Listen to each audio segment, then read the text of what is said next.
Hello বন্ধুরা, কেমন আছো তোমরা? আমি আশা করি তোমরা সবাই ভালো আছো। কিছুদিন আমি অনেক অসুস্থ ছিলাম। আজকে তোমাদের জন্য একটা রান্নার রেসিপি নিয়ে এসেছি, আলুর দম চাট মশলা। তোমরা হয়তো বলবে, দিদি আলুর দম তো খেয়েছি, চাট মশলা আলুর দম আবার এটা কেমন করে রান্না করে? দেখো, আমি একটু প্যানে সেই তেল গরম করে এখানে পেঁয়াজ বাটা, রসুন বাটা, তেজপাতা দিয়ে কিছুক্ষণ দেখো লাল করে নাড়াচাড়া করে নেব। আর আলুর দম চাট মশলা যেহেতু নামকরণ হয়েছে, সেহেতু কিছু আলুর দম তো ভেজে রেখেছি। দেখো, তোমাদের দেখিয়ে দিচ্ছি। হলুদ লবণ মেখে কিছুটা আলু আমি এখানে ভেজে রেখেছি। তবে আসো, এই মশলাগুলি লাল লাল হতে হতে আমরা কিছুক্ষণ অপেক্ষা করি। এই তেলে প্রথমে আমি তেজপাতা দিয়েছি, তারপরে পেঁয়াজ বাটা, রসুন বাটা, অল্প একটু আদা বাটা দিয়েছি।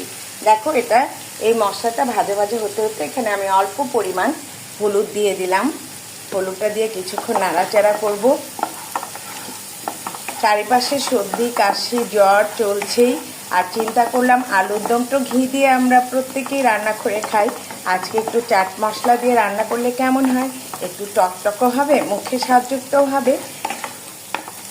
হলুদ দিয়ে এটাকে আমার কিছুক্ষণ নাড়াচাড়া করা হয়ে গিয়েছে। এখন আমি এখানে অল্প পরিমাণ মরিচের গুঁড়ো দিয়ে দিব, অল্প পরিমাণ দারচিনি গুঁড়া দিয়ে দিব, এবং দেখো অল্প পরিমাণ এখানে আমি ধনিয়ার গুঁড়ো অ্যাড করব। ঠিক আছে, দেখো এবার আবার কিছুক্ষণ দেখো নাড়াচাড়া করার পর এই যে বন্ধুরা দেখো ভেজে রেখেছিলাম আলু, সেই আলুগুলিকে এখানে দিয়ে দিব। আলুর দম চাট মশলাটা রান্না করার জন্য আমাদের অবশ্যই চাট মশলা দরকার হবে। আর আলুটা যেহেতু ভেজে রেখেছি, আমাদের এই রান্নাটা বেশি সময়ও লাগবে না।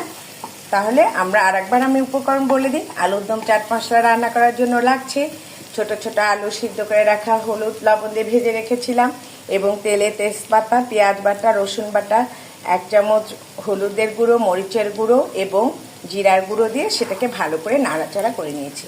কিন্তু বন্ধুরা, তোমরা কি আমাকে মনে করিয়ে দিতে পারো এখানে আমি কি দেইনি? যেটা না দিলেই আমাদের রান্না সুস্বাদু হবে না, সেটা হচ্ছে লবণ। আর এখন আমি সেই লবণটা দিয়ে দিলাম। দেখো, লবণ দিয়ে আর কিছুক্ষণ নাড়াচাড়া করব, এবং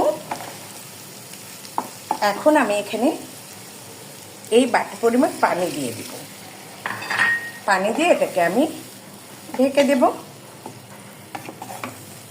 এবার যে কাজটি করব সেটা হচ্ছে চাট মশলা। যেহেতু আলুর দম চাট মশলা, সেহেতু চাট মশলা তো দিতেই হবে।